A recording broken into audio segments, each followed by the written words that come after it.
Olá, seja muito bem-vindo. Sou o professor Gabriel Acarello. Já comece se inscrevendo aqui no canal, uma alegria recebê-lo por aqui. Deixa aí, o teu like, E marcando aqui a tua presença para você me dizer aqui depois da tua curtida que sim, você esteve aqui e viu o vídeo, tá certo? Então, muito bem. Agora, veja, eu queria explicar um tema que eu julgo de importância absurda aqui para a nossa temática, Eu estou revendo alguns conceitos de filosofia da natureza e aí eu tenho em mãos aqui, um opúsculo sobre a natureza de Santo Tomás de Aquino. E eu estava assistindo agora uma aula sobre uma explicação, de alguns temas que estão presentes no opúsculo, tá certo? Então eu fui além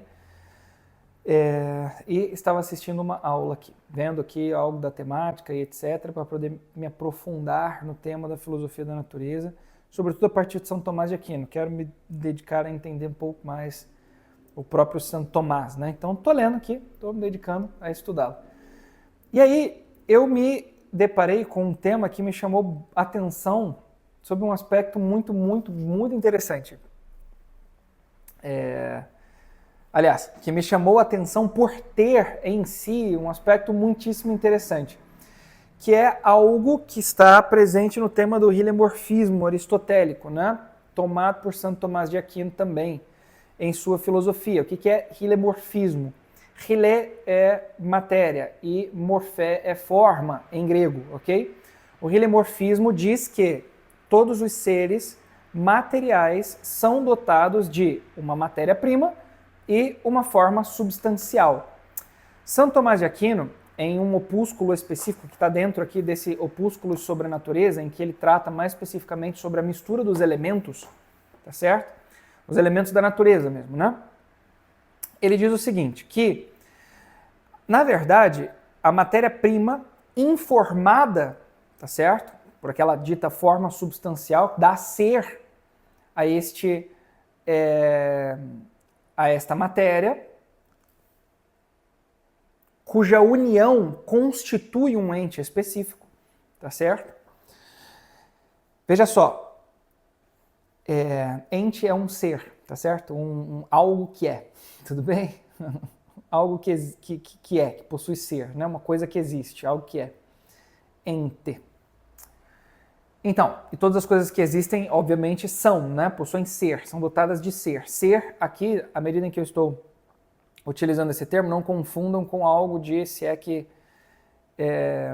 já leram algo de filosofia moderna ou contemporânea, não estou dizendo ser nesse sentido. Eu falo ser, quando eu uso ser, estou utilizando o termo no sentido clássico. Ser é o gênero supremo, no qual estão incluídos todos os seres existentes, todas as coisas que existem, tudo bem? Ser é o gênero supremo, todas as coisas em seus gêneros específicos são, tá certo? É o gênero no qual estão inclusos todos os gêneros e as coisas individuais. Dentro da filosofia aristotélico-tomista, nós falamos de algumas categorias, Então, existem 10 categorias, e a primeira dessas categorias, a cabeça de todas elas, é a substância, cujas outras 9 categorias dizem respeito, por assim dizer, se correspondem com essa primeira categoria, que é a substância. Em que sentido? No sentido em que elas são chamadas de acidentes, ou seja, elas possuem o seu ser, tá certo? Na substância. Elas não são por si, mas são na substância. Por exemplo, disse de uma substância segunda. Por exemplo, uma pessoa, um ser humano individual. Por exemplo, Platão, tá certo? Vamos falar aqui de Platão, filósofo grego mesmo, Platão, lá, imagina o Platão. Tá certo? Platão, uma substância segunda, um ente individual, tá certo? Uma substância individual. Isso é uma substância segunda. Substâncias segundas são entes individuais, particulares. Então, Platão é um ente individual. E aí, essa substância específica chamada Platão, a ela, que nós chamamos de substância segunda, nós vamos atribuir estes acidentes. O primeiro deles é a quantidade. E aí nós vamos dizer que Platão tem tantos anos, uma altura específica, uma largura específica e assim por diante. Tá certo? Depois vem a qualidade. Nós diremos que Platão é sábio, inteligente, que ele atualizou muito bem o seu intelecto, né? Atualizou ali a sua vontade, aperfeiçoou-a de tal modo a desenvolver virtudes e assim por diante. Nós vamos dizer que Platão é forte, né? Por isso esse apelido dele e assim por diante. Platão é um apelido, né? Platão significa ombros largos, né? Então, ele tem aí, então, essas qualidades. Depois vem, enfim, ação, paixão, relação, lugar, tempo, espaço e assim por diante, né? E cada uma das categorias. Mas o que eu quero que vocês entendam de maneira muito básica é o seguinte: das substâncias se dizem estes acidentes. Mas a substância se diz de dois modos. Eu falei aqui de uma substância segunda, utilizei esse termo de propósito, para dizer que a substância segunda é um ente individual, uma substância individual particular. Mas existem as substâncias primeiras. O que são as substâncias primeiras? São os gêneros aos quais pertencem essas substâncias segundas. Por exemplo, a substância segunda, Platão, pertence à substância primeira, pessoa humana, ser humano. Compreendeu? Há um gênero específico dentro do qual se incluem os indivíduos deste gênero. Entenda como numa espécie de, vamos tomar aqui um elemento da lógica tradicional, da lógica tradicional para favorecer aqui a nossa explicação, né? A minha explicação, que é o seguinte: qual é o elemento que eu quero utilizar aqui? O elemento é os círculos de Euler. Na lógica, a gente faz uma distinção dentro da lógica do silogismo ou do raciocínio entre diferentes termos, três mais especificamente, um termo maior, o termo menor e o termo médio. Muito básico. Um silogismo simples é dividido nesses três termos. O termo médio é chamado de médio por ser aquele dotado de uma função específica. Qual é a função do termo médio? Estabelecer uma relação entre o termo maior e o termo menor, para que na conclusão o termo maior seja relacionado com o termo menor, tá certo? A partir por meio de uma cópula, por meio de um verbo. Tudo bem? Por exemplo, logo, Sócrates é mortal. O termo menor, Sócrates, está dentro do termo maior, mortal, ok? Que é relacionado dentro do silogismo pelo termo médio, homem. Todo homem é mortal. Mortal, termo maior, homem, termo médio. Sócrates é homem. Sócrates, termo menor, homem, termo médio. Percebe? Nós temos aqui, na primeira proposição, um termo médio, homem, relacionado ao termo maior, mortal. Nós temos na segunda proposição o termo menor, Sócrates, relacionado ao termo médio, homem. E, veja só, por todo homem ser mortal, ou seja, o conjunto dos homens estar dentro do conjunto dos mortais, e Sócrates estar dentro do conjunto dos homens, logo, Sócrates é mortal, porque se Sócrates está dentro do conjunto dos homens, se Sócrates está dentro do conjunto dos homens e o conjunto dos homens está dentro do conjunto dos mortais, logo Sócrates está dentro do conjunto dos mortais, evidentemente. Ok? E os círculos de Euler favoreceriam essa compreensão do seguinte modo: nós faríamos um círculo para os mortais e diríamos, bem, está dizendo que todo homem é mortal. Então, faz um círculo para mortais e dentro do círculo de mortais está os homens. Dentro do homens há um circulinho ali para Sócrates. Então, Sócrates dentro do círculo de homens que está dentro do círculo de mortais. Isso seria para verificar a validade daquele silogismo. Tá certo? Mas, veja só, vamos tomar aqui, né, os círculos de Euler para nos favorecer na nossa explicação da substância, aqui, na minha explicação da substância. Quando a gente olha, então, para uma substância segunda e uma substância primeira, como se nós estivéssemos dizendo que a substância segunda é um círculo que está dentro da substância primeira, que é um círculo maior que engloba, ok? As substâncias primeiras, elas são círculos grandes, como gêneros, no qual estão inseridos círculos menores, que são os seres individuais daquele gênero específico. Por exemplo, eu posso dizer cavalo enquanto gênero cavalo, mas eu posso falar deste cavalo específico, compreendeu? Ou eu posso falar de uma espécie de cavalo, entendeu? Então, a substância primeira pode se dividir também em gênero e espécie. Agora, eu posso dizer o seguinte, que todos os indivíduos, os cavalos individuais da espécie dos Mustangs, ok? Porque eu descobri que Mustang é uma espécie de cavalo, dando aula de lógica, porque eu não tinha a menor ideia disso. Então, os cavalos individuais que compõem a espécie dos mustangs estão inseridos no gênero cavalo, ok? Porque possuem o que nós poderíamos chamar, seguindo a tradição platônica, né, de cavalidade, ou seja, que é a essência de cavalo. Compreendeu isso aqui? Ou seja, está dentro do gênero dos cavalos. Muito bem. Então, essa substância, ela é composta, portanto, toda substância, ela é formada, substâncias individuais, tá certo? Elas são formadas, substâncias segundas, elas são formadas, constituídas, tá certo? Estão inseridas em substâncias primeiras. E por que que isso aqui é importante? Porque nota só, eu estava falando para você de um hilemorfismo, de uma união entre matéria e forma ali, né? E aí nota só que coisa interessantíssima. Para as substâncias, os seres individuais existirem, os entes particulares aqui existirem, precisa haver uma união, então, de uma matéria e forma. A forma substancial, contendo em si toda a essência daquele determinado ser, à medida em que é unida à forma, atribui ser, atualiza, à medida em que é unida à matéria, atualiza aquela matéria, fazendo com que desta união, aquele ser específico, tá certo? Passe a existir. Agora, nota só. Santo Tomás faz uma distinção que eu julguei muitíssimo importante aqui dentro desse livro das misturas dos elementos, sobre a mistura dos elementos. Que é a seguinte, ele fala não só de uma matéria-prima que precisa ser informada, tá certo? Mas de uma matéria segunda. O que isso significa? Significa que, olha só que coisa interessante, observando a realidade material, nós percebemos que os distintos seres que existem, eles possuem matérias distintas que correspondem, de certo modo, à sua forma substancial. Quando nós olhamos para os animais, por exemplo, nós percebemos que a constituição física dos animais é distinta da constituição física das plantas.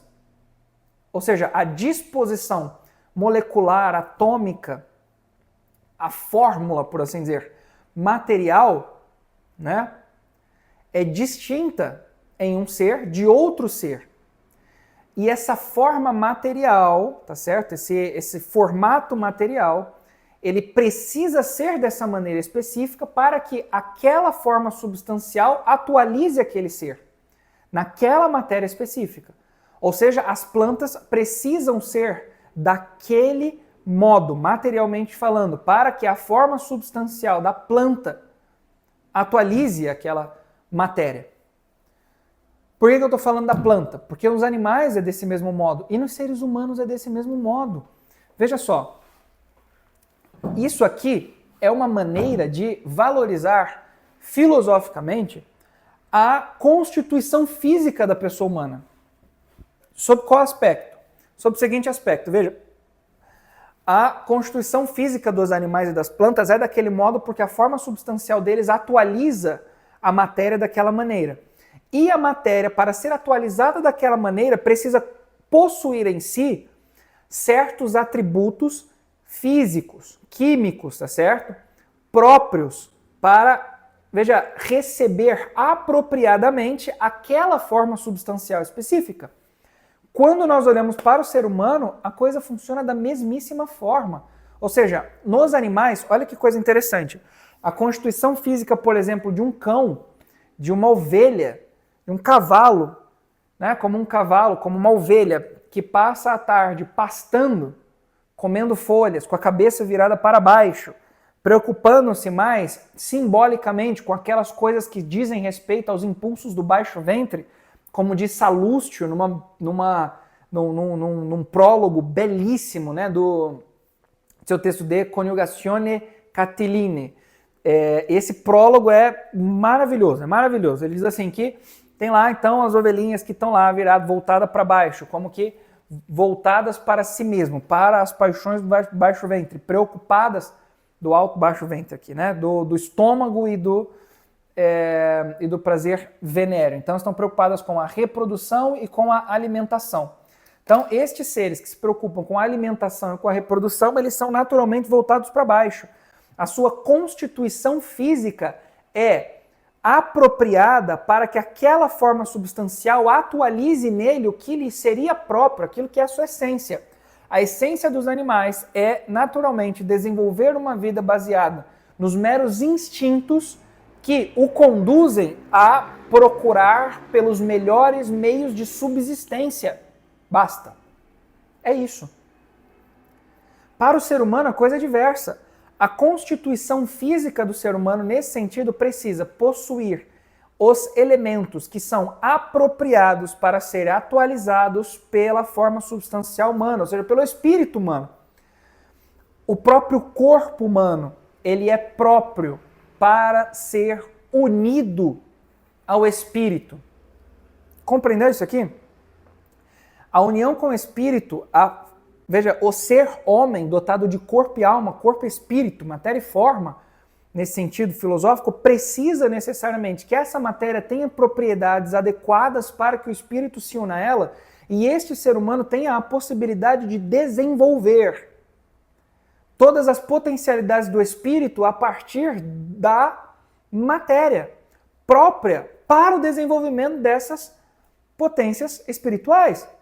Por exemplo, por que um animal não pode desenvolver a inteligência?